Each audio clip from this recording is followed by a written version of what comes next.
Welcome to Aviation Treasures, where I try to decipher this book, There's Treasure Inside by Jon Collins Black, in order to find one of the 5 hidden treasures.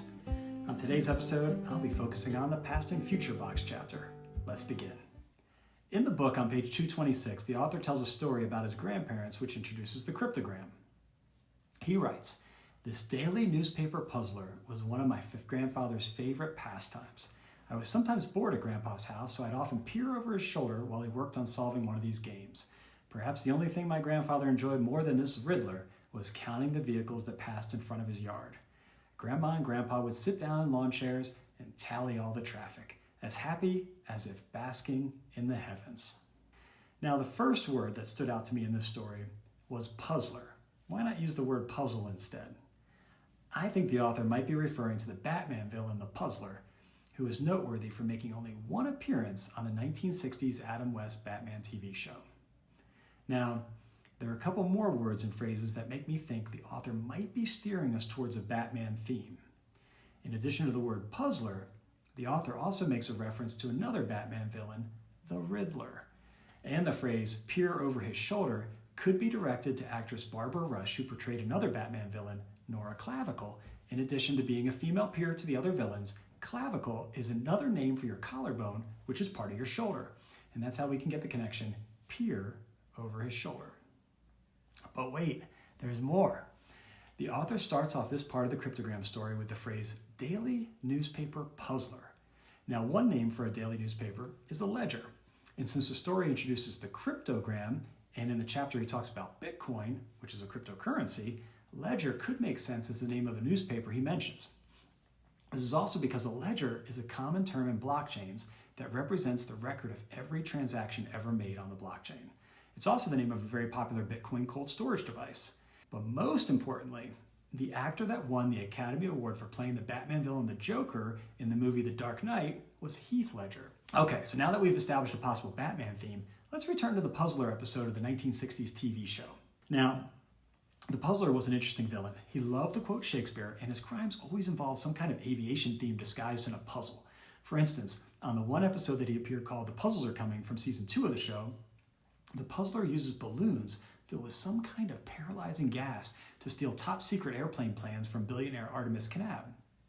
It's important to note here that Artemis Knab has the same first name as the character Artemis in Ready Player One, which we all know is an important book in the Past and Future story.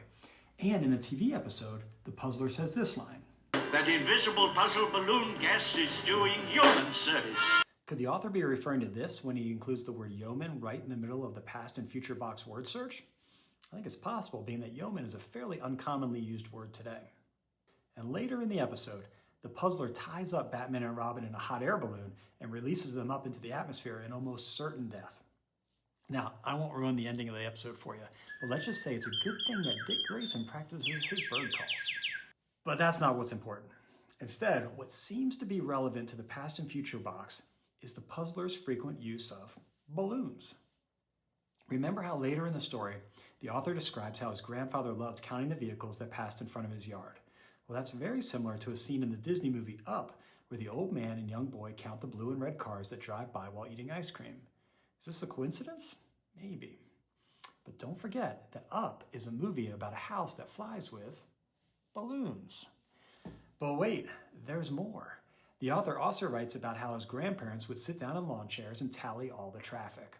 Well, there's a famous story from 1982 about a man affectionately nicknamed Lawn Chair Larry, who made international news by tying 42 weather balloons filled with helium to a lawn chair and taking a 45-minute flight through the air. Now, Larry survived the flight after climbing to 16,000 feet in altitude near Los Angeles, which coincidentally is where the author lives today. Now, interestingly, Lawn Chair Larry named his flying chair Inspiration 1, and the author also writes about inspiration on page 69 when he says, "Like the wind, inspiration is an invisible force that can move us." And on page 65 he writes, "Like a wise breeze blowing in the direction I need to go, inspiration guides me. And when I follow, even if it leads me to a place different than I was expecting, it's almost always better than I imagined." These quotes about inspiration remind me of Larry's lawn chair flight, where unexpected things happened at takeoff, and he just let the wind take him in his lawn chair, Inspiration 1, on an incredible adventure. So what does all this mean for the Past and Future box? Well, I think in the story that he tells about his grandparents, the the author might be making multiple balloon references, specifically hot air balloon references. And in researching the author's hometown of Statesville, North Carolina, I learned that every year it hosts the largest hot air balloon festival on the East Coast called Carolina Balloon Fest.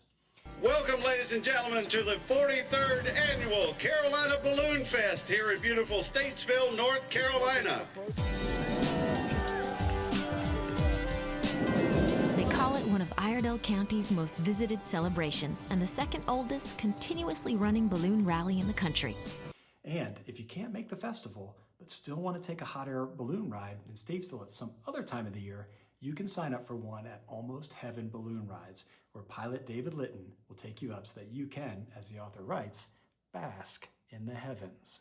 So I know a lot of people, myself included, are looking for a starting point to start their search for the past and future box. Well, we know the author's past is in Statesville, where he grew up. And the balloons could be a clue that also points to Statesville. But is that where he hid the box? Or is Statesville just a part of the overall solve, the past part? I don't know. But I'll leave you with one more possible connection. Statesville, North Carolina is located in Iredell County, and it turns out that the motto of Iredell County is Crossroads for the Future. Anyway, that's all I've got for today's video. I'm off to investigate Bat Cave, North Carolina to look for clues. Happy hunting and stay safe out there.